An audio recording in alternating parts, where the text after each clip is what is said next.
되겠는데요. 이스라엘 사람들이 초막절 다음에 또 모여서 금식하면서 집회를 여는데 대표 기도하는 내용이 되겠습니다. 대표 기도, 우리 예배 때마다 대표 기도들 하고 그러는데요. 이스라엘 사람들은 대표 기도를 어떻게 하고 있는지를 이걸 잘 생각하시면서 한번 오늘 우리 대표 기도와 한번 비교를 해보시기 바랍니다. 4절로부터 우리 차근차근 같이 읽어 내려가시면서 좀 생각을 해보시기 바랍니다. 온 백성이 통성으로 기도를 드릴 때 레위 사람 예수아와 바니와 간멜과 부바냐와 분니와 세레바와 또 다른 바나와 그나니는 연단으로 올라가 그들의 하나님 여호와께 큰 소리로 기도를 드렸다. 그리고 나서 예수아와 간멜과 바니와 하산네와 세레바와 호디야와 스바디아와 우다히와 같은 레위 사람들의 연단에 올라가 온 백성에게 외쳤다. 여러분 모두 일어나 영원전부터 계시고 앞으로도 영원히 계신 우리의 하나님 여호와를 찬양합시다. 그리고 이렇게 대표 기도를 드렸다.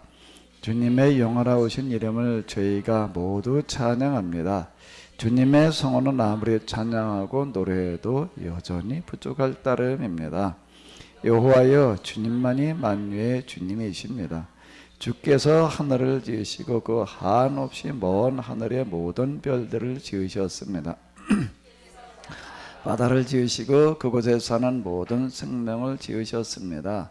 주께서 그들을 살리시오니 천군 천사들이 주께 경배합니다.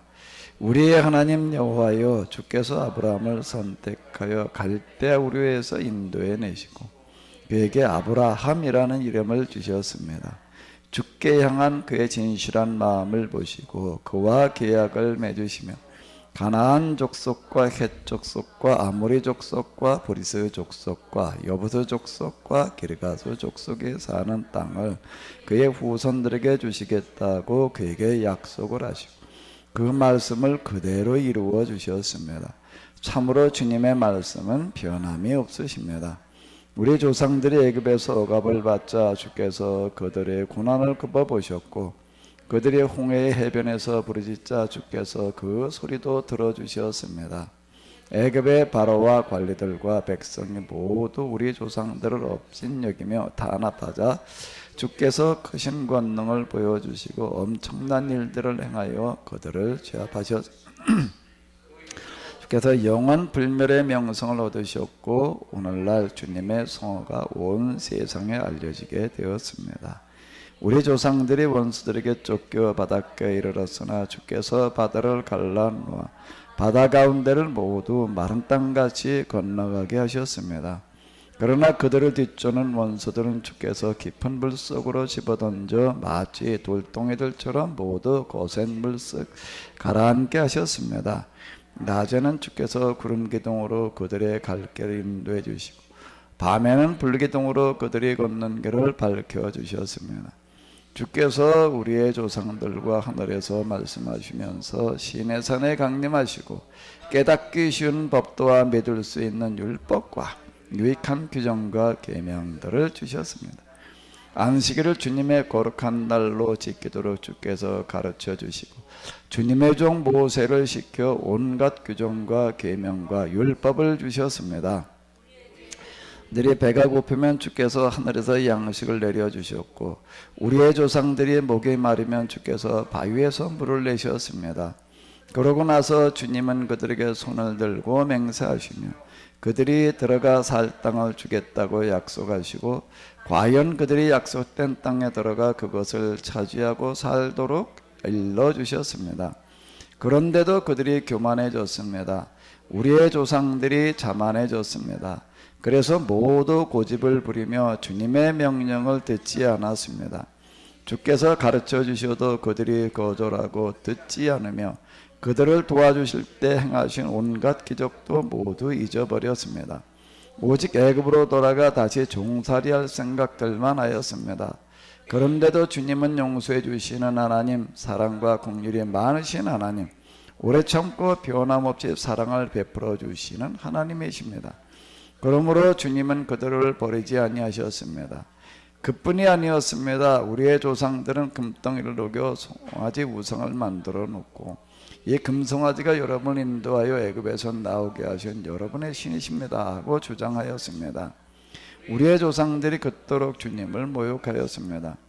그러나 주님은 여전히 크신 자비로 그들을 광야에 버리지 아니하셨습니다. 낮이면 구름기둥으로 그들이 갈 길을 인도하셨고, 밤이면 불기둥으로 그들이 가야 할 길을 비추어 주셨습니다.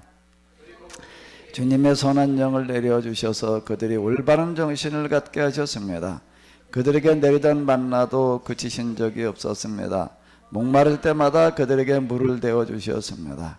그들이 광야를 지나는 40년 동안 주께서 항상 필요한 것을 데워 주셔서 광야에서도 부족한 것이 없었습니다. 그들이 옷이 떨어져서 누더기가 된 적도 없었고, 신발이 떨어져서 발이 부러진 적도 없었습니다. 주께서는 그들에게 사방의 나라와 민족을 정복하게 하시고, 그런 나라들을 이스라엘의 변두리 지방으로 할당해 주셨습니다. 그래서 이스라엘이 시온의 땅, 곧 헤스본 왕 시온의 땅도 차지하고 바산 왕 옥의 땅도 차지하였습니다. 하늘의 별처럼 많은 자손도 주셨습니다. 주께서 우리의 조상들에게 들어가 차지하라고 약속해 주셨던 그 땅으로 친히 그 후손들을 인도해 들이셨습니다. 그리하여 그 후손들이 들어와 그 땅을 차지하였습니다. 이때에도 주께서 가나안 땅의 주민들을 굴복시켜요 그 후손들 앞에서 무릎을 꿇게 하시고, 땅의 왕들과 족속들 그 후손들의 손에 넘겨주어 마음대로 다스리게 하셨습니다. 그들은 잘된 요새와 성읍을 차지하고 기름진 논밭을 점령하고 온갖 좋은 물건이 가득한 집들에 들어가 살며, 바위 뚫고 파놓은 샘에서 물을 퍼마시고 수많은 포도원과 올리브 동산도 점령하고 온갖 종류의 과일 나무들도 차지하여 배불리 먹고 살이 찌며 주님이 주신 큰 복을 누리며 즐겁게 살았습니다. 그런데도 어느새 그들은 주께 대항하고 반역하였으며 주님의 율법을 등지고 살았습니다. 예언자들이 나타나 그들의 죄악을 폭로하고 주께 돌아오도록 권고하였으나 그들은 예언자들마저 죽였습니다. 그게 점점 더 주님을 괴롭히고 모독하였습니다. 그러자 주님께서 그들을 다시 원수의 손에 넘겨주셔서 견디기 힘든 고통을 당하게 하셨습니다. 그러나 그들이 고통을 견디지 못하여 주께 부르짖며 살려달라고 호소하면 주님은 하늘에서 그들의 음성을 들으시고 강한 해방자를 보내주셨습니다. 그들을 괴롭히는 원수들의 손에서 그들을 해방시킬 사사들을 계획해서 보내어 주셨습니다. 주님의 사랑은 그토록 크고 깊었습니다. 그러나 그들은 잠시 숨을 돌리게 되다 다시 지난 날처럼 범죄하였습니다.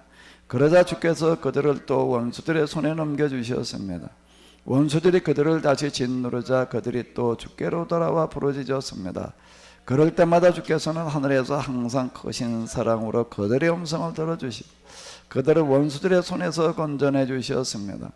그러고 다시 그들에게 율법을 지키며 옳게 살도록 가르쳐 주셨으나 그들은 또 자만해져서 주님의 명령을 듣지 않았습니다.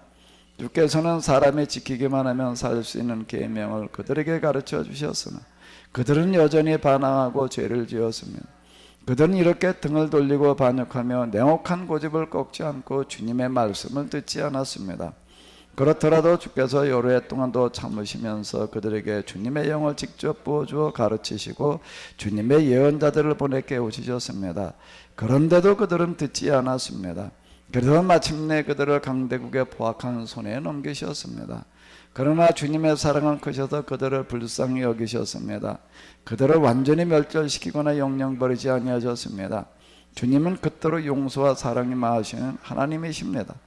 우리의 하나님이시여 주님은 그토록 위대하시고 그토록 권능이 많으시고 두려운 하나님이십니다. 주님은 우리의 조상 아브라함을 택하셔 그의 후손을 당신의 백성으로 삼겠다고 약속하시고 변함없이 그 약속을 지켜주셨습니다. 이제 우리가 당한 고난을 하찮게 여기지 말아주소서. 우리의 왕들과 대신들, 우리의 제사장들과 우리의 예언자들, 우리의 조상들과 우리의 온 백성이 아수르 왕들의 시대로부터 오늘까지 온갖 고난을 당하였습니다. 그러나 우리가 이 모든 고난을 당하여서도 주님께는 아무런 허물이 없습니다. 우리가 주께 반하고 죄를 지을 때에도 오히려 주님은 항상 우리를 진실하게 사랑해 주셨습니다.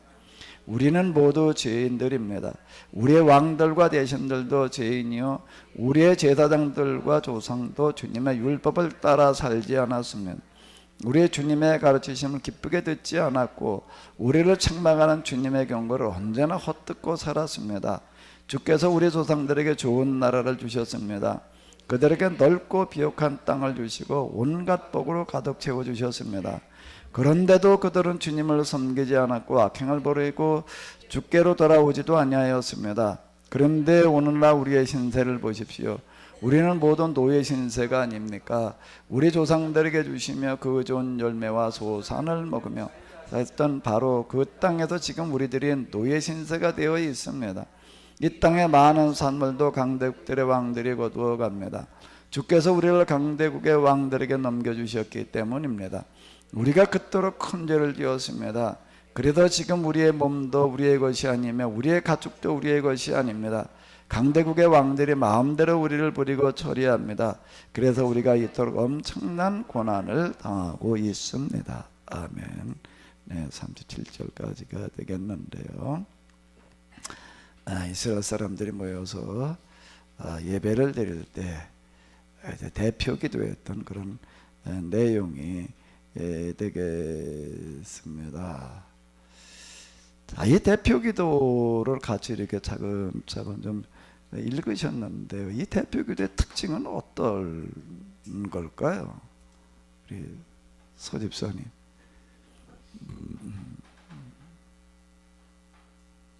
대표 기도의 특징은 뭐예요? 그 역사적인 그런 사실들에 대해서 회개하는 것 같고 또 조상들의 죄도 회개하고 있는 것 같아요. 오늘 우리의 대표 기도와 뭐가 다르죠? 그것도 좀 한번 얘기를 해봐요.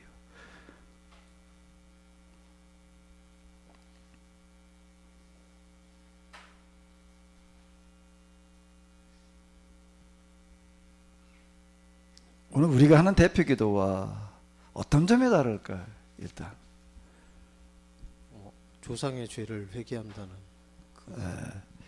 이 얘기를 이제 한마디로 이렇게 한 단어로 한다면은 이 사람들의 이 대표 기도에는 뭐가 들어있고 오늘 우리에게는 뭐가 없나 하면은 이들에게는 있고 오늘 우리 대표 기도에 없는 거가 뭐가요? 한 단어로 얘기를 한다면 그게 뭘까요? 그 단어가 뭐죠? 한 단어, 세 글자로 한다면은요. 역사성이라는 거예요. 역사성이라는 거예요. 이 사람들은 끊임없이 그들의 과거를 돌이켜 보면서 우리가 어디서 어떻게 잘못했었다. 오늘 우리가 당하고 있는 부딪혀 있는 이런 문제들이 어떠한 문제들 때문이다. 그렇게 오늘 우리가 뭘 어떻게 된다. 이렇게 얘기를 해 나아가는 거예요. 그게 달라요.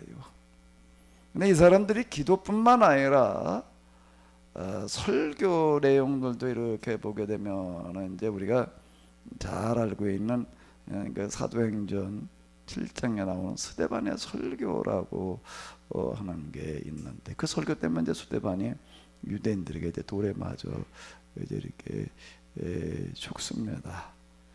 그 설교 사도행전에 나와 있는 여러 편의 설교가 있는데 그 중에서 제일 길게 또 자세하게 다루고 있는 게 이 스데반의 설교가 되겠습니다. 근데 그 설교도 보게 되면 전적으로 이런 역사적인 고백이에요. 이게 하나 오늘 우리와 다르다라고 하는 겁니다. 그들은 역사성이 있고 우리는 역사성이 거의 지금 빠져 있어요. 이들은 애고 어른이고 그들의 과거의 역사가 어떠했는지를 아주 소상하게 알고 있습니다. 입만 열면 그냥 이런 얘기들이 이렇게 자연스럽게 나와요. 근데 오늘 우리는 어떤가요? 오늘 우리는 어떨까요? 소집사님, 마이크 좀 잡아봐요. 소집사님은 우리의 역사, 그러면 이제 일단 우리의 교회의 역사를 알아야 되고, 또 하나는 우리나라의 역사가 됩니다. 우리의 역사, 특히 지난 교회의 역사에 대해서, 교회 그동안 모태신앙으로 댕겼지요. 교회에서 우리의 지난 과거, 우리의 교회 역사가 이러이러하게 흘러왔다라는 얘기를 얼마나 들어봤어요.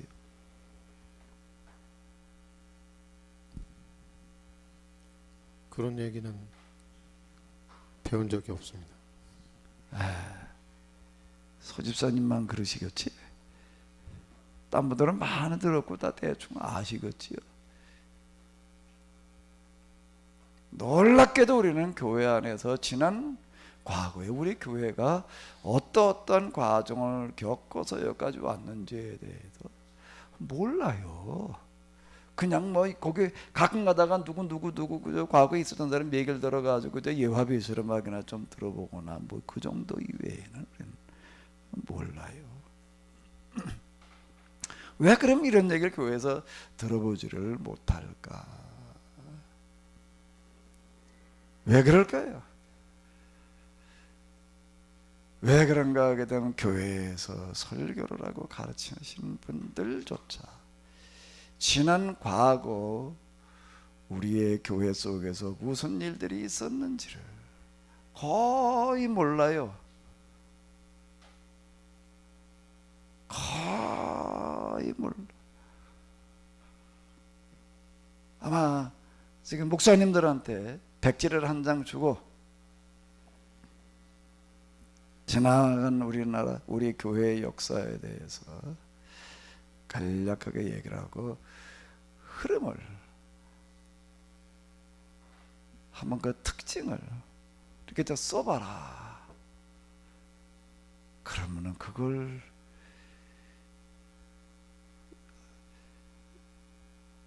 30점 받을 수 있을 사람이 몇 명이나 될지.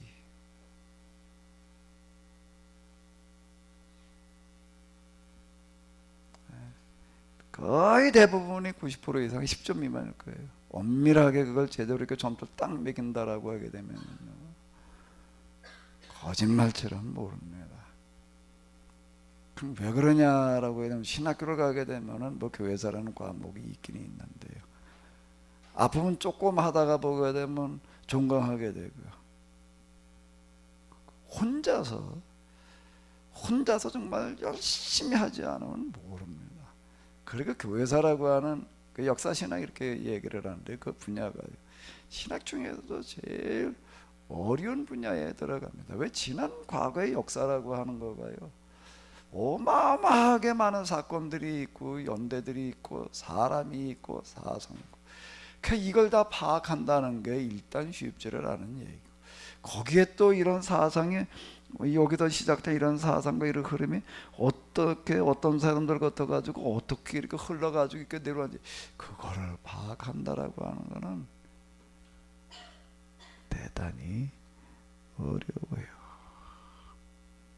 근데 그걸 신학을 공부하면서 씨름을 이렇게 해봤다라고 얘기한 사람들에게는 한 사람한테 들었어요. 한 사람. 연대 교수로 있다가 어머니 유언 때문에 신학을 한번 해보자. 근데 신학을 하려면 대충 해가지고는 안 되겠고 학부부터 들어가가지고 현지 교수가 신학교 학부 3학년에 같은 학교 거기 편입을 해가지고서 공부. 근데 이거를 공부하다가 좀 하다 보니까 못하겠더라. 이건 이게 보통 어려운 게 아니다. 일단 언어가 이게 뭐 히브리어 뭐 헬라어 뭐 라틴어 이런 걸 모르고는 어떻게 할 수가 없고 도저히 못하겠다라고 포기를 했다가 이제 다시 시작을. 거기에 뭐 파악해줄 사람들이 얼마나 많은지, 얼마나 많은 사상들인지, 그게 또 어떻게 흘러왔는지를 파악을 하려니까 이런 궤도를 갖다가 그냥 빼곡하게 써가지고도 연구실에 갖다 이렇게 붙여놓고 낮에는 사람들 드나드니까 붙여놓을 수가 없고 낮엔 띄워놨다가 저녁만 되면 혼자 문 잠그고 그냥 붙여놓고, 그거는 퇴근하지 않고 몇 년 동안은 아예 연구실에서 먹고 자면서 그걸 새벽까지 앉아가지고 그걸 쳐다보면서 그거 그냥 그걸 다 외워. 머릿속으로다 또 그걸 앉아가지고 무슨 사건이 뭐 무슨 사건들이 주르르르 이렇게 연결되어져 있었고 주르르 이렇게 지나와서 거기에 또 어떤 사람들이 또 이러이러한 사람들이 있었고 그들이 얘기한 사상들이 뭐였고 이걸 연대선으로다가 대충 머릿속으로다가 계속 생각을 해요. 그리고 그 사상의 핵심이 뭔데 그게 어떻게 흘러왔고 이거를 파악하려고 하다가 보니까 이게 보통 어려운 문제가 아니더라. 매일 새벽까지 그냥 그러고 그걸 머릿속에다 그냥 소비했다. 근데 그렇게 신학을 공부했던 사람 내가 한 명 만나봤어. 근데 그분 얘기가 대신에 갔다가 이렇게 만났는데 이러고 오고 나도 그 다음 사람들하고 또 특히 목사님들하고 또 신학교에서 또 교수님들하고 얘기를 누가 할 사람이 없더라. 이렇게 파악하고 얘기한 사람이 없어가지고 그러니까 얘기가 안 되더라. 아예 그냥 말을 안 하고 있다. 근데 그분이 이제 조금 얘기를 하다가 내가 몇 마디 이렇게 좀 이제 묻고 뭐 얘기하고 뭐 이러고 했더니 그분이 그러는 거예요. 오늘 대화가 통하는 사람을 처음 만났다. 이렇게 얘기를 하는 거예요. 그거 어렵습니다. 이게 과거에 무슨 사건 쪽에 대충 뭐가 있었나 보자. 거기에 그 흐름이 사상의 흐름이 어떻게 흘러왔는지를 이렇게 본다는 것까지 가려면은요. 아 이게 쉬운 얘기가 그런 얘기를 못 하는 거예요. 그냥 뭐 토막토막 그냥 뭐 하나하나 그저 이렇게나 얘기하다가 많은 거. 그러니까 통째로 그걸 다리다 봐야 이제 이렇게 통전적 뭐 통전이라는 그래 단어가 이걸 얘기를 하는 거. 즉 흐름을 뭐 통자 그런 통자예요. 통전적으로 이해한다는 얘기가 이런 얘기가 되는데 그게 안 되는 거예요. 통전적 이해가 없다고 하니까 이게 안 되는 겁니다. 그래서 그냥 이제 부분에 그냥 토막만 가지고 그냥 그게 뭐 내가 좀 감동으로 나가고 좀 은혜가 된다 중에 거기에 그냥 매이는 거예요. 그러니까 이게 흐름을 모르는 거예요. 오늘 우리가 뭐가 어디가 어떻게 잘못돼 가지고 지금 우리가 이렇게 돼 있는지가 안 보이는 거예요. 그러다 보니까 앞으로 우리가 뭘 어떻게 되니 그것도 물론 안 보여요. 소경된 인도자여라고 예수님께서 얘기하신 이런 말씀은 바로 이걸 얘기를 하는 겁니다.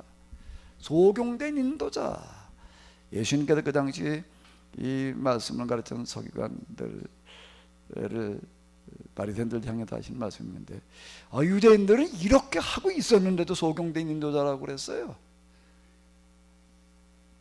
스데반의 설교를 이렇게 보게 되면 그냥 아주 그것을 다 꿰뚫어요. 그러는데도 소경된 인도자예요. 오늘 우리는 이게 뭐라고 그래야 될지 도대체가 이게 지금 평가가 안 되는 겁니다. 역사성이라고 하는 이런 부분이 요즘 이제 인문학 이런 거 가지고 얘기들 많이 하는데 과거에 어떤 사람 어떤 책 뭐 이런 거 가지고서 어떤 사상 가지고서 이제 이렇게 하나하나 이렇게 다룹니다. 근데 그 인문학의 꽃은 역사 또 강좌 요즘 많아요. 저도 요즘 뭐 저 유튜브에 가서 역사 뭐 한국사 이래가지고 치니까 뭐 어마어마하게들 많고 거기에 올려놓은 거 보니까 다 엄청 고생들 해가지고 그거 하나 그 5분짜리 만들어 놓은 거 5분 동안에 뭐 역사 이렇게 어느 전체를 얘기해 주는 그런 것도 있고 또 어느 한 부분만 얘기해 주는 걸 5분 역사를 만들어 놓은 어떤 이제 그런 강좌들이 있더라고요. 그걸 주로 이제 그래픽으로 이렇게 처리를 해놨는데, 야 저런 자료들을 봐다가 저렇게 가공을 해가지고 저 5분짜리 하나를 만들어 놓으려면 어마어마한 노력이 들어갔겠다 이런 생각이 이렇게 들더라고요. 근데 제가 이렇게 쭉 둘러보면서 이렇게 느끼는 거는 뭔가 하게 되면, 자, 예수님께서 그 당시 유대인들을 향해서 소경된 인도자요라고 얘기했던 것처럼 전체를 통전적으로 보면서 그 방향까지를 얘기하는 그런 게 거의 없어. 그냥 부분으로 다 얘기를 합니다. 어느 사건, 사상, 사람 이런 거 가지고서 그냥 얘기하는 거예요. 근데 여기 느헤미야서에 나오는 이 기도를 이렇게 보게 되면 이걸 꿰뚫어요. 이걸 꿰뚫고 있다라고 하는 거가 하나의 특징이에요. 구슬이 10마리라도 뭐 해야 돼? 보배라고요? 꿰야 보배라고 하는 그런 얘기가 여러 가지로다가 우리가 얘기할 수 있는 건데, 그 격언이 얘기하는 가장 중요한 의미, 핵심은 바로 이 얘기예요. 이게 꿰줘야 되는 거예요. 우리 단편적으로 다 성경에 대해서도 그래요. 뭐 대충 들어알아요. 근데 확 꿰어지는가? 이건 쉬운 얘기가 아니에요. 아까 말씀드린 어떤 그 신학을 가지고 실험했던 분, 수없이 앉아가지고 시뮬레이션을 했다. 시뮬레이션 그렇게 되면 그 조종하는 사람들 비행기 직접 몰고 나가다가 사고 나면 뭐 문제가 생기니까 그 이전에 머릿속으로다가 그냥 그 훈련시키는 어떤 그런 그 프로그램으로 만들어지는 어떤 그런 거였는데요. 근데 그 시뮬레이션이야말로 진짜 뭐 하는데 필요한가 하게 되면은 성경 이야기하고 설교를 하려고 하게 되면은 수없이 앉아가지고 시뮬레이션을 해야 됩니다. 쭉 연결을 접어가지고 어디가 가다가 막히는 곳이 있으면 안 되는 거예요. 우리가 지금 수도꼭지 틀게만 하면 물이 나오는데, 그 수도라고 하는 거가 쫙 주로 팔당 쪽에서부터 시작을 해가지고 또 관을 타고 옵니다. 관을 차고 쭉 오는데 어디 막힌 곳이 있으면 그때 흘러오지를 않아요.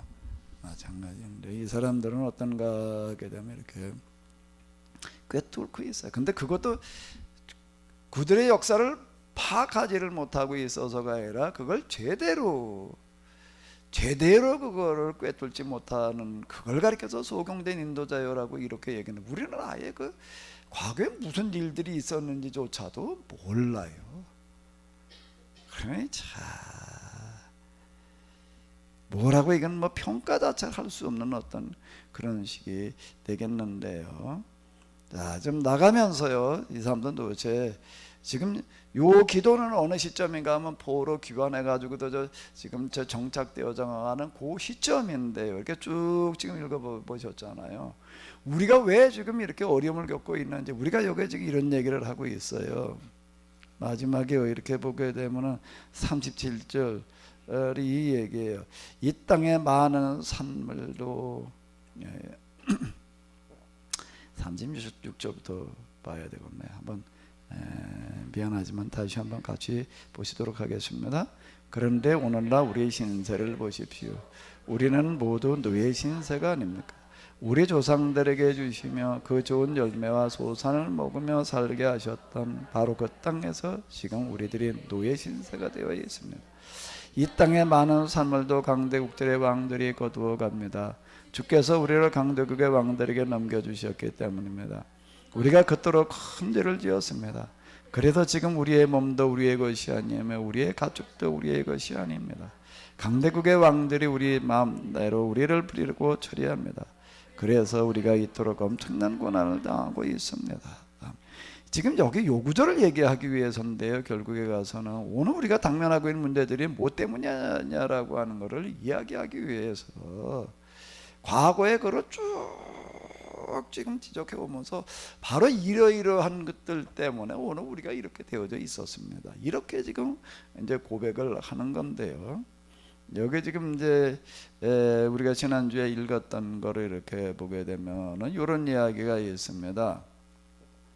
그들은 이방인들과 관계를 모두 끊고 뭐요? 자기들의 죄를 고백하고 그 다음에 뭐라고 얘기하면 자기 조상들의 죄도 고백하였다. 이 조상들의 죄도 고백하였다라는 그런 얘기는 지나간 역사 속에서 우리 조상들이 어느 시점에 뭘 어떻게 잘못했는지를 다 지금 알고 있다는 얘기가 되는 거예요. 그걸 끊임없이 우리는 가르쳤다라고 하는 그런 얘기가 되는 겁니다. 우리가 우리의 과거에 있었던 일들을 토막토막 아는 것만 가지고서는 안 되는, 그걸 전체의 흐름 속에서 봐야지 어디가 잘못됐는지를 이렇게 보게 되는데, 토막토막 놓고 보게 되면 그게 뭐가 잘못되어 있는지가 지금 보이지를 않는 거예요. 그게 나무를 보기 전에 먼저 뭘 봐라? 숲을 봐라. 이런 얘기가 있는 게, 숲을 보고 그 다음에 나무를 봐야지 뭐가 어떤 건지를 아는 거죠. 나무만 봐가지고서는 뭐라고 어떻게 얘기하기가 어려운 거예요. 소경된 인도자라는 얘기인데요, 자기 조상들의 죄도 고백하였다.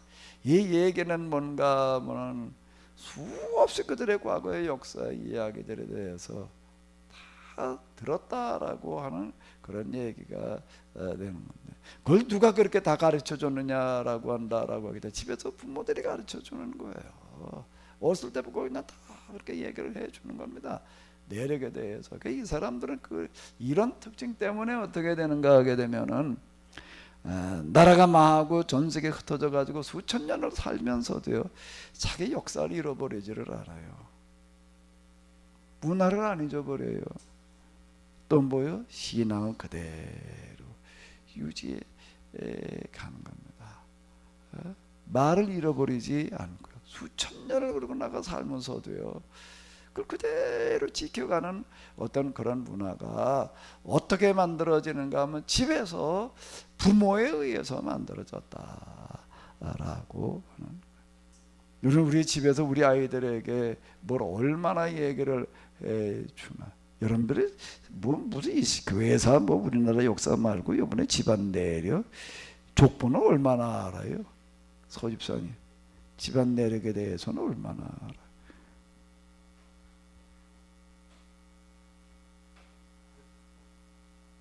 그래서 조금 들어서 알고 있습니다. 조금 어디까지? 멧돼지 할아버지까지 외워봐요 한번. 멧돼지까지 외울 수 있어요? 그걸 굳이 외울 필요가. 외울 필요가 없다, 다 적혀 있으니까. 외우려고 외우는 게 아니에요. 이스라엘 사람들은 성경을 다 외워요. 외우는 게 왜 외울까요? 어렸을 때부터 계속 듣다가 보니까 외워진 거지.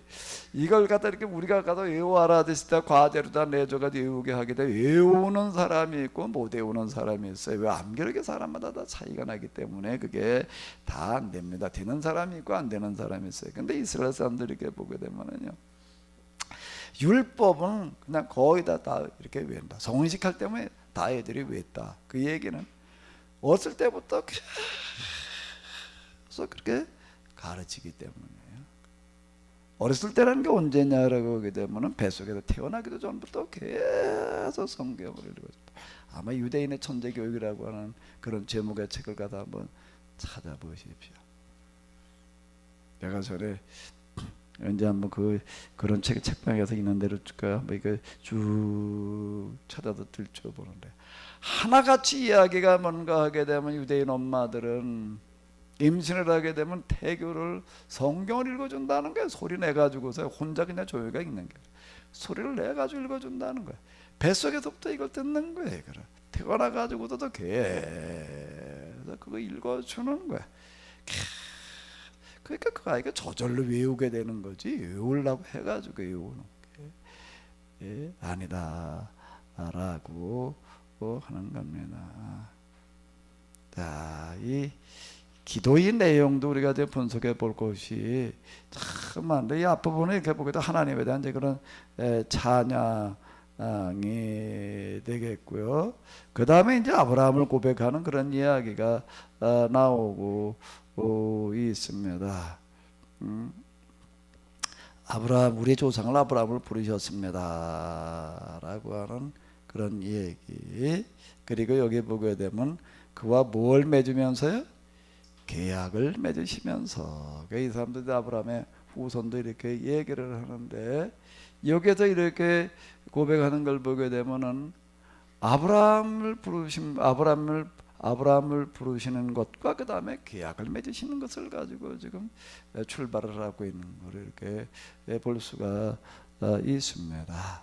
이 부분이 이제 뭐가 되는가 하게 되면 이제 자기 어떤 그 흔히 우리가 쓰는 말로 얘기를 하게 되면 정체성에 대한 고백이 우리가 뭐냐라고 하는 거예요.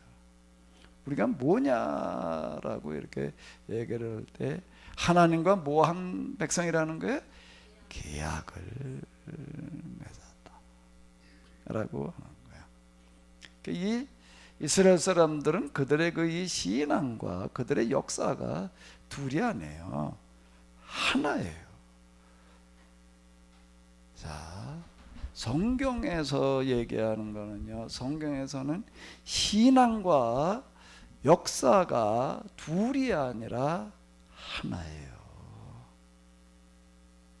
그래서 이렇게 역사가들이 얘기를 하는 겁니다. 뭐라고 얘기를 하는가 하면 역사라는 개념을 인류 역사에 처음으로 제시하는 사람들이 바로 이 기독교였다, 성경이었다, 이렇게 이야기를 하는 거예요. 역사라는 개념이 없을 때 역사라고 하는 개념을 최초로 도입하는 게 성경이다, 이렇게 이야기를 합니다. 저희 여기 우리 대학원 과정 하고 그럴 때 조계종 그 포교원에 있는 법사를 이렇게 이제 불러다가 이렇게 불교에 대해서 듣는 시간을 좀 이렇게 가졌는데요. 목사님들 가운데서도 불교에 대해서 좀 잘 아시는 분들이 있어요. 근데 그거보다 아예 그냥 불교인을 데려다가 직접 한번 들어보자. 그분하고 얘기하다가 이렇게 제가 놀란 건 생각보다 성경을 꽤 알아요. 꽤 아는데 놀란 것 중에 하나는 케노시스라고 하는 단어를 알아요. 성경에 케노시스라는 게 있다. 근데 목사님들 가운데서 교인들 가운데서 성경에 케노시스가 있다는 걸 모르는 분들이 많아. 제가 지금도 어디 가면 많이 듣는 단어, 질문 중에 하나가 케노시스가 뭐냐, 그리고 이렇게 물어요. 그런 목사님들이 많습니다. 케노시스가 무슨 단어냐, 처음 들어본다. 또 이렇게 얘기하는 분들이 이렇게 케노시스를 이렇게 알아요. 그래서 아주 제가 케노시스 뭐 이거 가지고 한다는 게 굉장히 또 이렇게 이제 친근하게 이렇게 이제 대하더라.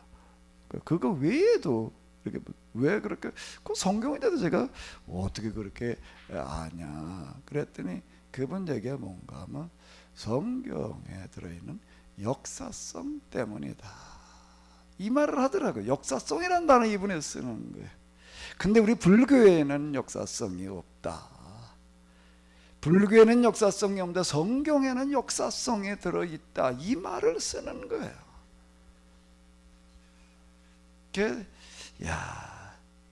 성경에 대한 이해조차도 우리 목사님들이 불교인만도 못하구나, 내가 그 생각을 보고서 이렇게 했어요. 성경에 역사성이 들어있다라고 하는 것 자체에 대한 이해가, 어디 성경에 들어있는 역사성에 대해서 한번 써보시죠. 이걸 그럼 뭘 쓸 수 있을지요. 역사성이라는 게 도대체 뭐야? 아마 그렇게 생각할 수 있는 사람이 거짓말 다 할 거예요.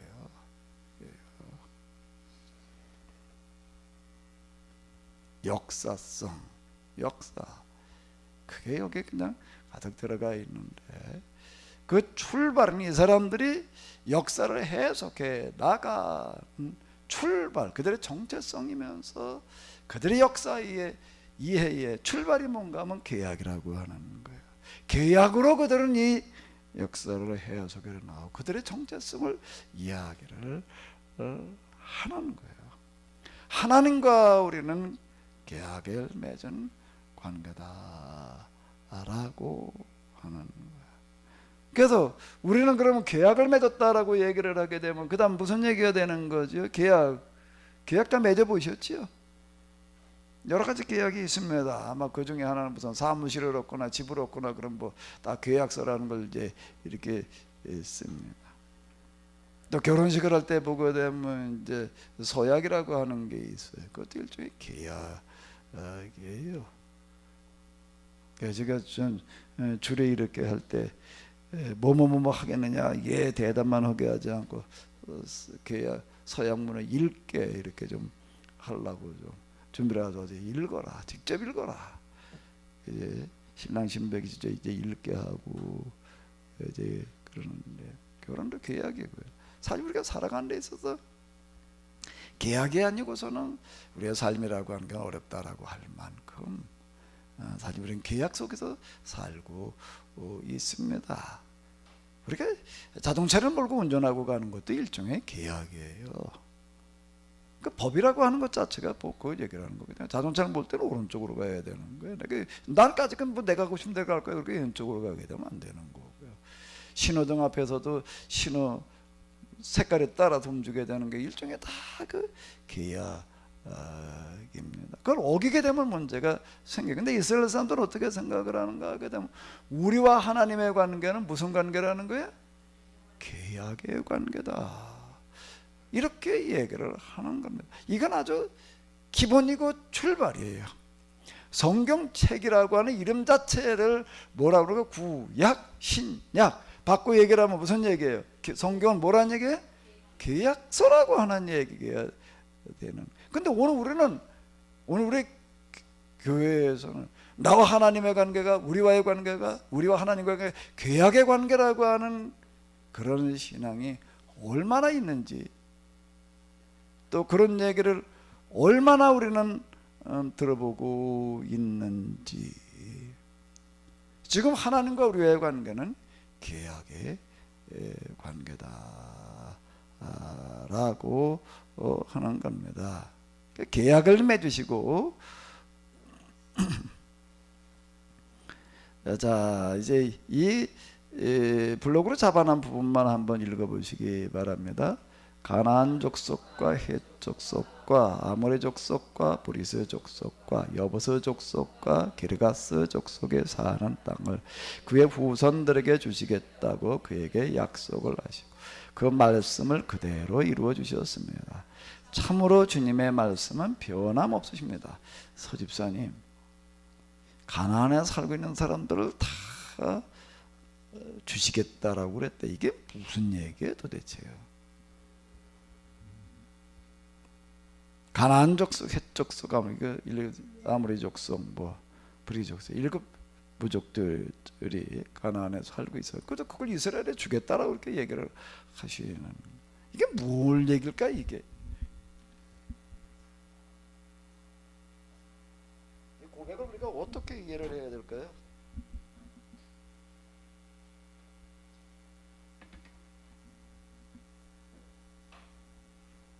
어떻게 이해를 해요?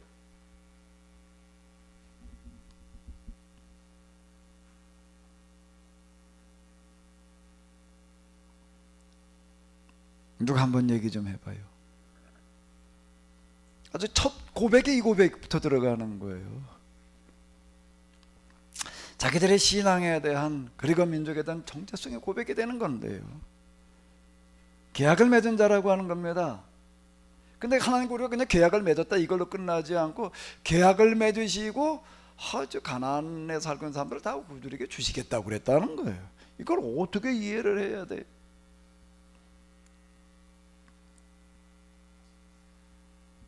그냥 단순하게 이렇게 이해할 수도 있어요. 어떻게 하나님께서 이스라엘 사람들을 사랑하셔서 가나안 사람들 다 내쫓고 그 땅에 살게 하시려고 그랬대. 거의 그렇게 이해를 합니다. 나중에 유대인들도 이제 그 비슷하게 이제 이해를 하다가 그것 때문에 버림을 당하게 되는데, 이게 똑같은 걸 가지고 역사에 대해서 과거의 사실들에 대해서 내용을 사건을 알고 있다라고 하는 것과 해석을 똑바로 한다는 건 또 다른 쪽 얘기가 되는 건데요. 이 구절이 그 오해를 만들어내는 가장 큰 구절 중에 하나예요. 어떻게 이해를 해야 돼 이걸? 그 땅에 가서 살기 좋은 곳으로 만들어라 그런 뜻 아닐까요? 이 사람도 주셨다는 얘기는 무슨 얘기야? 그 땅을 주셨대. 그 사람들을 다 붙여 주셨대. 뒤에 가서 보게 되면 이런 얘기가 나와요. 또 무슨 얘기가 나오는가 하게 되면은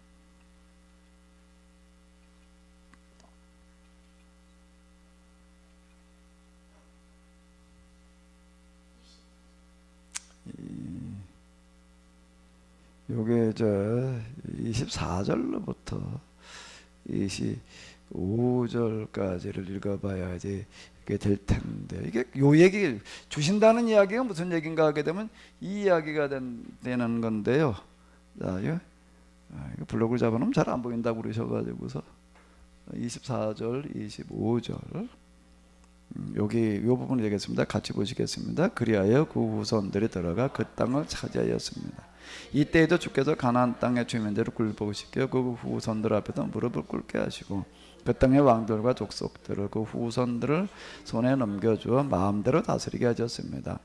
그들은 잘 요새화된 성읍을 차지하고 기름진 논밭을 점령하고 온갖 좋은 물건이 가득한 집에 들어가 살며 바위 뚫고 파놓은 샘에서 물을 퍼마시고 수많은 포도원과 올리브 동산도 점령하고 온갖 종류의 과일나무들도 차지하여 배불리 먹고 살이 찌며 주님이 주신 큰 복을 누리며 즐겁게 살았습니다. 이렇게 얘기를 하는 게 무슨 얘기예요? 그 땅에 들어가 가지고서 어떻게 하는 거예요? 이렇게 얘기를 하는 거예요. 그 주민들이 다 굴복시켜 가지고 무릎을 꿇게 했다는 겁니다. 마음대로 다스리게 했다는 거예요. 이렇게 얘기를 해요. 그들은 요새화된 성읍을 차지하고, 요새화된 성읍이라고 하는 거 지금 우리가 이 느헤미야서를 통해 가지고서 허물었던 성벽 쌓는 그런 이야기가 얼마나 힘든가라고 하는 거를 이렇게 봤는데요. 고대 성을 하나 쌓는다는 거는 어마어마한 거예요. 우리가 지금 남한산성이나 또 이게 수원도 요즘 그 많이 이렇게 복원을 해놨는데요. 그 수원성 가서 보면 야, 뭐 대단하다 이렇게 느껴질지 모르지만 사실 그 정도 가지고서는요, 이쪽에 사는 성은 그 정도가 높이가요, 이 정도가 아니에요. 성벽 두께도 그렇고요. 수원 성벽가 이렇게 보면 몇 메다 안 돼, 높이라는 것 자체가요. 그리고 두께도 뭐 다 해가지고 성벽 자체는 한 1m나 되나 뭐 이제 그 성 그건데요. 요새화된 성읍을 차지한다라고 하는 건 뭔가 하게 되면은 내가 힘들어 가지고 성 쌓는 게 아니에요. 남이 쌓아놓은 성을 그걸 차지하게 된다는 겁니다. 그냥 고정먹게 하신다는 거예요. 또 기름진 논밭을 어떻게 하고요? 점령을 하고. 이 고대에 농사질 때 제일 어려운 것 중에 하나가 뭔가 뭐 땅을 개간하는 건데요. 사실 산이나 이런 걸 개간을 해가지고서 논이나 밭으로 만들어 놓는다는 건 엄청 어려운 겁니다. 남해 어디 가니까 무슨 또 동네 이름이 무슨 다락마을 뭐였더라? 큰 논이 이렇게 이제 어떤 논인가? 논이 이렇게 평지에 있다라고 이렇게 생각을 하는 거예요. 그러니까 이게 산이 굉장히 높고 가파른 이런 산이에요. 그런 산인데 밑에서부터 그걸 다 산은 논으로 만들어 놨어요. 논으로 만들게도 저 위에 산에 무슨 그때 물이 좀 흘러내려오는 데가 이제 있는가 봐요. 근데 물은 거기 있으니까 그거 가지고 이렇게 뭐 농사를 지으려고 밑에서부터 이렇게 논을 그거를 그냥 산 모양 생긴 대로 이렇게 다락논이라는 게 그런 거예요. 이제 그걸 이렇게 보니까 요만한 논 하나를 만들어 놓기 위해서 돌을 갖다가 쌓아놓은 게 몇 메다를 쌓는 거예요. 몇 메다를 이렇게 쌓아가지고도 요만한 논 하나를 만들어 놔요. 내가 그걸 보고서 여기다가 벼를 심어가지고 걷어들이게 되면 도대체 여기서 얼마나 날까? 무슨 삿갓뱀이라고 하는 뭐 그런 이름이 붙어 있더라고. 뭐 삿갓 벗어놓는 크기밖에 안 된다 말. 진짜 그래요. 진짜 그런 거 하나를 만들기 위해서 그 큰 돌들을 갖다 굴려다 그걸 싸가지고 몇 메다 놓고 거기 올라가서 뭐 떨어지면 죽겠더라고요. 산이 그 가파라요. 그것 이게 좀 밑에서 위에서 내려다보는 거고 밑에서 올려다보는 거고가 다르더라고요. 야, 이 돌들을 모아다가 이걸 이렇게 쌓아 올라간다라고 하는 게 도대체 이게 얼마나 어려운 일이었고 이게 도대체 시간이 얼마나 걸렸을까? 논밭을 개간한다라고 하는 거가 이 비슷한 어떤 그런 노력이 들어가는 건데 기름진 논밭을 어떻게 하고 점령하고 이 말 하나하나가 이게 온갖 좋은 물건에 가득 탄 집에 들어가 집 하나 짓는다는 것 자체가 얼마나 어려운 건데 그대로 올라갈수록 훨씬 더 어려운 겁니다. 요즘 집 짓는 거는 그러니까 자재들도 그렇고 이게 정말 싸고요 잘 나와 있어 가지고서 요즘 집 짓는 것 제가 시군중목이다. 산속에 들어가 살면서 이제 집 한 채 뭐 집이라고 그래 제대로 지는 집도 아니에요. 그냥 그저 세 식구 살면 복 하나 방 하나 짓는데도 그거 하나 지으려니까 나무가 주변에 지천인데도 그걸 비워다가 이렇게 하려니까 이거 어마어마한 노력이 들어가요. 그 진흙을 파가지고 반죽하는 거, 아유. 그리고 또 방 구두를 만들게도 구들장 돌멩이를 주워서 제 아버지 그 둘이 그걸 온 산 온 개울을 다 돌아다니면서 이놈은 넓적한 돌멩이만 찾아가지고 아이고 그걸 또 어디 가도 돌멩이 우선 지고 오는 것도 문제지만 찾는 게 나 지금도 어디 가도 돌아다니다 이렇게 보게 되면은 돌멩이 이렇게 야 저거 구들장 하면 딱 좋겠다. 저런 돌멩이를 찾느라고 말해 그렇게 돌아다녔어. 그냥 어디 가니까 그런 게 있더라고요. 지금도 그게 보여요. 지금도 저 돌멩이는 갖다가 방구들 볼 때 어디다 어떻게 놓으면 좋겠다 말이야. 부엌을 만들 때 뭘 어떻게 하면 좋겠다. 돌멩이를 보게 되면 지금도 그렇게 보여요.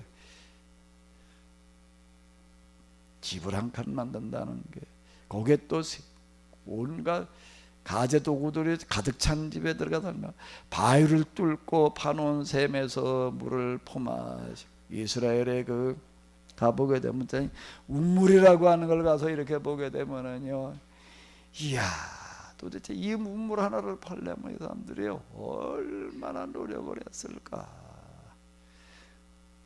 망치오고 그 정 이런 거 하나를 가지고 바위를 뚫어 가지고 운물을 파는 겁니다. 그냥 땅을 파 가지고서 물이 나오게 하는 게 아니에요. 요즘처럼 이런 좋은 망치, 요즘처럼 요즘 그 정들 갖다가 저도 여기서 뭐 일하다가 갖다 이렇게 써보게 되면요, 야, 참 기가 막히게 잘 만들어 놨어요. 그걸 돌에다 대고 그냥 그렇게 때려도 이놈에게 쇠가 문드러지지를 않아. 저 망치하고 부딪히니 여기만 좀 찌그러지. 그 끄트머리는요, 거기 그 열 처리를 또 기가 막히게 해놔가지고 어떤 건 거기다가 또 끝에다 갖다 인조 다이아몬드 갖다 이렇게 붙여놓은 놈도 있어요. 그건 뭐 그거 가지고 돌 깨면은 정말 쉽죠. 옛날엔 그런 망치 그런 정이 아니에요. 어쩌면 청동기 시대 이전에는 돌을 깨가지고서 이놈을 운물을 파는 거예요. 안에 돌을 어떻게 파가지고서 그거 운물이 나올 때까지 그걸 죽을 수는 없잖아요. 살을 내니까. 성경에 운물을 파던 물이 그렇게 쭉 파 내려가는데 물이 나오면 그나마 다행이에요. 쭉쭉 파는데 물이 안 나오면 이거 헛고생만 하는 거예요. 이게요. 일생에 그냥 그것도 가난한 사람은 어림도 없는 얘기고요. 운물을 판다라고 하는 건 큰 부자 아니면 못 파보는 건데 그 어마어마한 도목공사이기 때문에 그렇습니다. 웬만큼 사는 사람도 평생 운물 하나나 어떻게 파볼 수 있는 거예요. 근데 운물을 진짜 파요. 나오나? 나올 수 있는 확률이라고 하는 거 드물어요.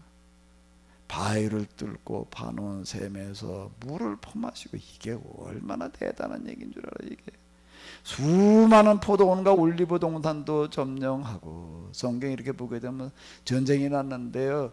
이렇게 보게 되면 이런 얘기가 있습니다. 그 과일나무에다 배 버리느라는 그런 명령을 내려는 이야기가 나와요.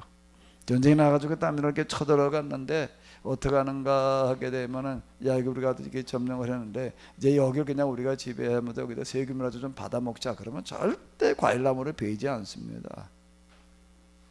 그래서 성경이 이렇게 보게 되면 이런 얘기가 나와요. 전쟁이 났어요.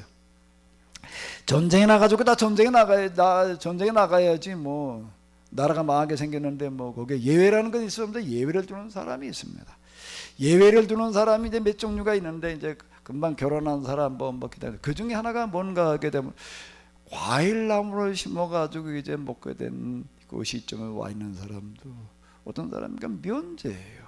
왜 그런가 하게 되면은 과일나무를 심어가지고서 그거를 결실이 맺게 한다라고 하는 거는요, 농사 다른 거는 봄에 심어가지고 가을에 거두지만 과일나무를 심어가지고서 이게 열매가 맺게 하려고 하는 건 평생 걸리는 겁니다.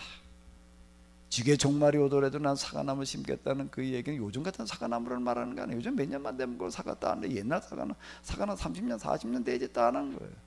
그 평생을 갖고 나야지 그 사과를 올리브를 따먹는 거야. 그 나무 심는 사람은요, 이걸 심어가지고 내가 죽기 전에 이거 따먹겠다 그 생각해가지고선 못 심는 거예요.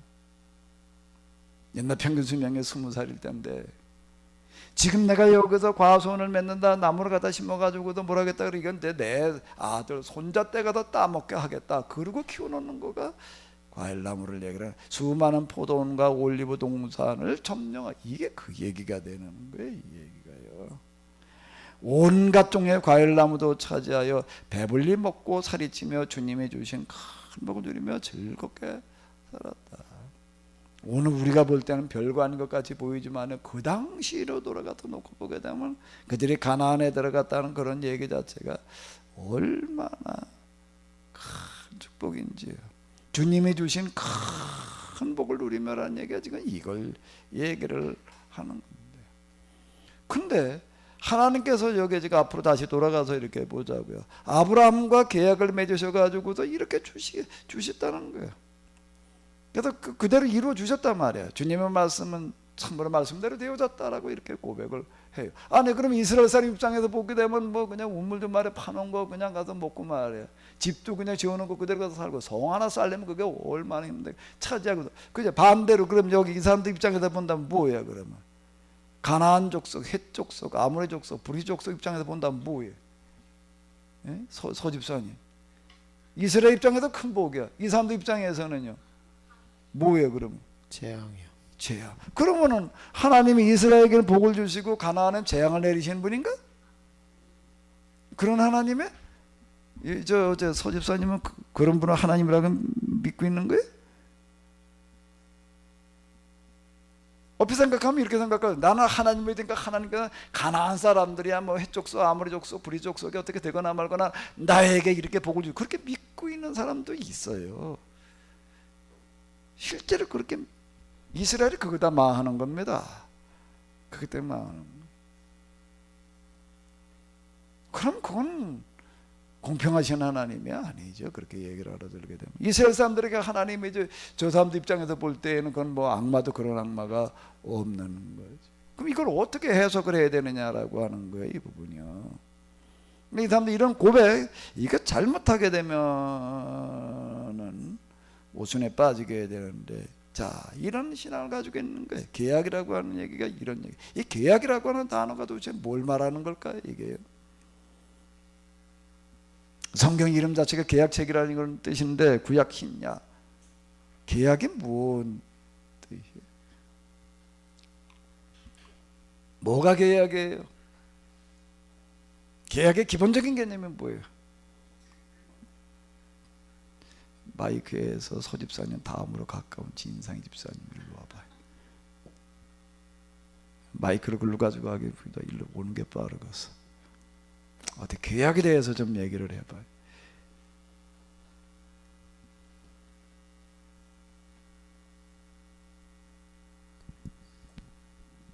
성경의 신앙은 계약의 신앙이에요. 근데 이 계약이라고 하는 게 무슨 계약인가 하게 되면은 가나안 족속, 헷 족속, 아모리 족속, 브리 족속 이 사람들 걸 다 이렇게 주시겠다는 거래. 예? 성읍을 그냥 주신다는 거야. 네 말씀대로 살기만 하면 내가 짓지 않은 집에서 살게 하리라는 거예요. 어떻게 이해를 해야 돼 이거를? 이스라엘 이스라엘이 하나님과 계약을 맺은 것은 이스라엘이 모두가 골고루 잘 사는 그런 법과 제도를 만들어서 가나안에 그걸 정착시켜서 다른 그 노예처럼 살던 다른 족속들이 그런 제도를 보고 통치권과 모든 권한을 다 맡긴 게 하신다. 그래서 이스라엘을 그렇게 하는 나라로 세우시고 뭐 여러 가지 하나님의 능력으로 그 계약을 성사시킨다는 것 같아요. 아, 그러는 거라고요? 일단 박수 좀 해줘요. 그래도 이제 하도 듣다 보니까 그러면 이제 아직 마이크 놓지 마라. 그러면 이제 우리 진상희 집사님은 이런 신앙으로 이렇게 신앙생활 그동안 좀 해왔어요? 아니요. 그 무슨 신앙이었어요? 그게도 어쨌든 가만히 있어 신앙생활을 언제부터 한 거지? 대학생 선교 때부터인가? 그 전에 좀 당연히 다닌 네. 거죠. 그러면은 그동안 진상 입장에 가지고 있던 신앙은 어떤 신앙이었어?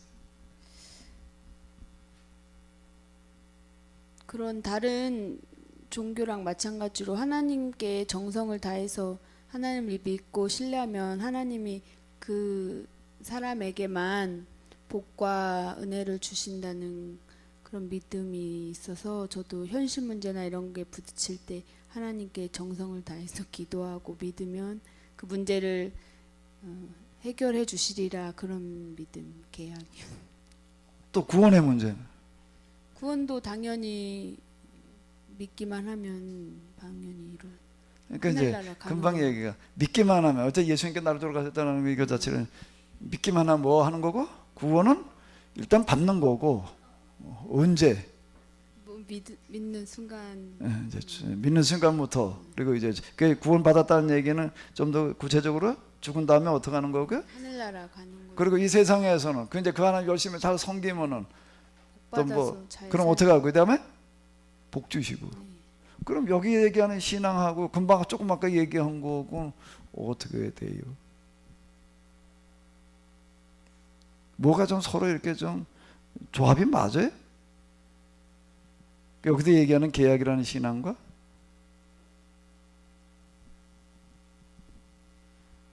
계약을 안 지켰을 때가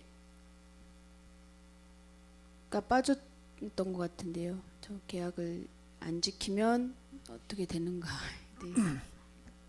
금방 이제 조금 아까 얘기한 대로 계약이라고 하는 거 하나님과 우리가 계약을 맺었다는 거는 나만 우리만 하나님께서 뭘 어떻게 하도록 이렇게 하신다라고 하는 그런 얘기가 아니라 우리로 하여금 똑바로 살게 하지. 그 개인의 문제가 아닌 거예요. 공동체. 나 혼자 똑바로 살아가지고서가 아니라 여기는 계약은 아브라함과 그 후손들과 이제 계약을 맺으신다라는 그런 얘기가 되는 건데요. 계약을 맺어서 여기서 이 계약대로 지키는 삶을 살게 하시는 겁니다. 이걸 잘 이해를 해야지 돼요. 그럼 여기가 어떻게 되는가 하게 되면 이 계약을 맺은 대로 살아가는 사람들, 계약을 지킨 대로 살아가는 사람들이 이 세상에서 살아가는 여러 부류의 사람들 가운데에서 가장 모범적인 삶을 살게 된다는 거예요. 여러 가지 측면에서요. 그럼 그걸 통해 가지고도 그 다음에 어떻게 된다는 이야기가 되는가 하게 되면 주변 사람들이 이렇게 보고서 어떻게 한다는 거예요. 야, 우리도 저렇게 살아야 되겠다라고 이렇게 하게 하신다라는 그런 얘기가 되는 겁니다. 그래서 그들을 통치하게 하신다. 이게 주신다는 얘기가 지금 그 얘기가 되는 거예요. 주시겠다라고 하시는 그런 말씀이 이렇다라고 하는 그런 얘기가 되는 건데, 근데 요거를 잘못 이해를 해버리게 되면 지금 우리가 금방 우리 진상희 집사님 얘기한 것처럼 그렇게 신앙생활을 하는 거예요. 그러니까 이거는 성경의 신앙과 전혀 지금 어긋나 있다라고 이렇게 얘기를 할 수가 있는. 우리에게는 지금 이 계약 신앙이라고 하는 게 이게 지금 계약이라는 개념이 사라져 버렸어요. 우리는요. 그냥 예수님 믿으면은 그냥 개인의 구세주로다가 믿으면은 그냥 그 개인이 구원받는다 이렇게 얘기를 하는 거예요. 그리고 이제 하나님 말씀들이 옳지면 살면 그 다음에 또 어떻게 한다는 거예요. 이제 또 개인이 복받는다는 식으로다가 이렇게 돼버렸죠. 계약은 개인의 신앙이 아니에요. 공동체 신앙. 개인의 신앙이면 거기다 역사성 운운을 얘기할 수가 없어요. 전적으로 이건 공동체 신앙이기 때문에 역사라고 하는 거가 여기 들어올 수 있는. 그러니까 다른 종교와 기독교의 차이는 바로 이 부분이에요. 계약이라고 하는 것 자체를 개인과 맺었다는 얘기가 아니라 이스라엘이라고 하는 12지파 공동체와 계약을 맺으시는 거고, 이제 그리고 그들이 어떻게 하느냐에 따라서 지금 마지막에 가서 고백하는 어떤 이런 부분들이 뭔가 하게 되면, 그들이 어떻게 하느냐에 따라서 세계 정세가 결정되어져 간다라는 고백에 이제 뒤에 이거를 쭉 나가면서 이렇게 봐야지 될 텐데, 우리가 이 말씀대로 이렇게 살지를 못하다 보니까 주변 나라들을 보내셨다는 거예요. 강대국의 지배를 받게 하셨다라고 이렇게 이야기를 하는 그 이야기는 세계 역사라고 하는 거가 어떻게 움직여져 가는가 하게 되면, 하나님께서는 이 계약을 맺은 사람들입니다. 하나님과 계약을 맺은 사람이 세상에서 어떻게 하느냐에 따라서 세상 역사가 결정되어진다라고 이렇게 이야기를 하는 겁니다. 그래서 우리는 이걸 가지고서 제가 계속 얘기를 하잖아요. 지금 우리 참 중요한 시기들을 보내고 있는데, 기독교인들은 기도만 하고 끝나면은 안 돼요. 기도만 하고 끝나면은 옛날부터 있었던 기복신앙과 다를 바가 없는 거예요. 기도하고 그 다음에 신이 무슨 복 주기를 기다리는 거예요. 기대하는 거예요. 우리는 기도한다라고 하는 것 자체에 대한 개념이 다른 거예요. 그 기복이 아닌 거예요. 우리는요, 뭐라는가 하면 이 하나님 말씀에 대한 똑바른 이해와 깨달음을 가지고 뭘 구하는 건가 하게 되면 그 말씀대로 우리가 살아갈 수 있도록 하나님의 도우심을 구하는 겁니다. 그리고 우리가 그 말씀대로 살아가는 거예요. 그러면 그거에 따라서 세상이 바뀌는 거예요. 이게 다른 거예요. 그냥 기도만 하고 끝나버리게 되면 기복 종교가 되는 거예요. 그 나라를 위해서 그렇게 기도한다면 좋아요. 근데 기도하면서 우리가 지금 계약 공동체 이 사람들 이렇게 보게 되면 쭉 역사를 고백하는 걸 보게 되면, 그때 우리가 뭘 잘못해가지고 무슨 일이 있었고 무슨 이걸 얘기하는 것 자체가 이걸 얘기하는 게, 우리가 뭘 어떻게 했더니 말이에요. 그것 때문에 세상 역사가 어떻게 갔었다는 것들을 얘기를 하는 거예요. 근데 우리가 똑바로 돌아보니까는 역사가 바뀌더라는 그런 얘기들을 지금 하고 있는 건데요. 우리가 하나님께 돌아와 가지고도 계약 공동체가 지켜야 될 바라고 하는 게 있는 겁니다. 그거를 지키고 있게 되면 하나님께서 그 계약 공동체 때문에 세상 역사를 거기에 맞춰 가지고 움직여 가신다는 겁니다. 그런데 이 계약 공동체가 이걸 제대로 못하게 되면, 못했을 때도 이 세상 역사 그것 때문에 결정되어지는 건데, 이 다음에 어떻게 돼요? 세상 다른 나라를 통해서 이걸 징계하기는 역사가 만들어지는 거예요. 근데 계약 공동체가 똑바로 하고 있게 되면 이 계약 공동체의 영향력이 주변으로 파급되어져 내려가 가지고서 다 젖과 꿀이 흐르는 그와 같은 세상이 만들어져 가는 역사로 만들어 가게 될 거고, 여기 두 단어가 나오는 거예요. 젖과 꿀이라는 단어가 나오고, 재앙이라고 하는, 메뚜기 황충이라고 하는 그와 같은 단어들이 나오는 거예요. 그 메뚜기 황충이 올 거냐? 메뚜기가 온다는 얘기가 왜 재앙? 진상 입사님, 메뚜기 온다는 얘기가 왜 재앙이야? 농사진 걸 다 망치고. 가뭄이 더 무서울까? 메뚜기가 더 무서울까? 가뭄이 더 무서워요? 메뚜기가 무서워?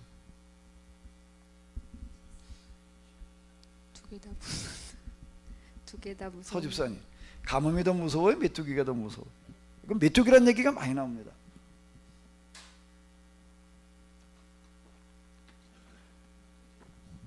어차피 못 먹는 거는 마찬가지일 것 같은데.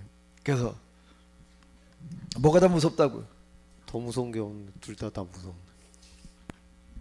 가뭄이라고 하는 건 왜 무서운가 하게 되면, 씨를 뿌렸는데 나지를 않고, 또 나기는 했는데 자라질 못하게 하는 건 가뭄이에요. 메뚜기는요, 큰 농사를 지어가지고서 이제 다 먹게 됐어. 근데 어느 날 갑자기 뭐가 날라오는 거예요? 메뚜기가 가지고 싹 먹어서. 어떤 게 더 속상해? 지느라고 죽도록 고생하다 이젠 다 됐나 보다. 근데 어느 날 와가지고 싹 먹고 가는 게 메뚜기를 얘기를 하는 건데, 그 메뚜기 얘기가, 황충 얘기가 그렇게 많은 이유가 바로 여기에 있는 거예요.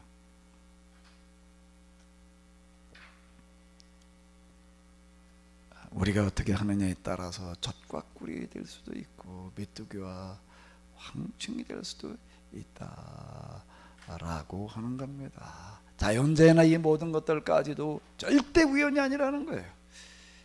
절대 우연이 아니라 계약 공동체가 어떻게 하느냐에 따라서, 여기 홍해바다 얘기가 그렇게 나오는 얘기가 무슨 얘기인가 하게 되면 이게 천재지변을 얘기를 하는 어떤 이런 것들인데요. 그런 것들까지도 뭐에 있는가 하면 하나님 손에 있다. 그 하나님 손에 있다니 우리가 여기서 어떻게 하느냐에 따라 가지고 이 모든 것들이 국제 정세는 물론이고 자연재해 문제까지도 결정이 되어진다라고 이렇게 이야기를 하는 거예요. 우리는 지금 공해로 말미암아 다 죽게 됐다고들 그냥 인류의 생명이 지금 초일기에 들어갔다라고 이렇게 얘기를 하는데, 이 신앙을 가진 사람들에게는 아직 소망이 있는 거예요. 왜? 하나님께서 주관하시는 분야는 인류 역사만이 아니라 세상 우주의 모든 질서까지도 주관하시는 하나님이시기 때문에 우리가 여기서 어떻게 하느냐에 따라서 전쟁의 역사는 물론이고 자연재해 문제까지도 여기에 해결이 되어진다. 아니 그게 재앙이 될 수도 있고 그게 기회가 될 수도 있는 건데요. 이 고백을 하고 있는 겁니다. 이 얘기들이요. 지금 우리가 여기서 어떻게 해야 될 거냐라고 하는 걸 이제 마지막으로 가서 얘기를 하는 건데요. 여기 9장 뭐 다 중요한데요. 9장 다시 한번 가서 잘 읽어보시기 바랍니다. 생각 좀 해보시기 바랍니다. 오늘 우리가 뭘 어떻게 해야 되는 건지, 오늘 우리는 뭐가 그동안에 잘못되어져 있었는지 이런 것들 염두에 두면서 한번 같이 생각을 해보시기 바랍니다. 하나님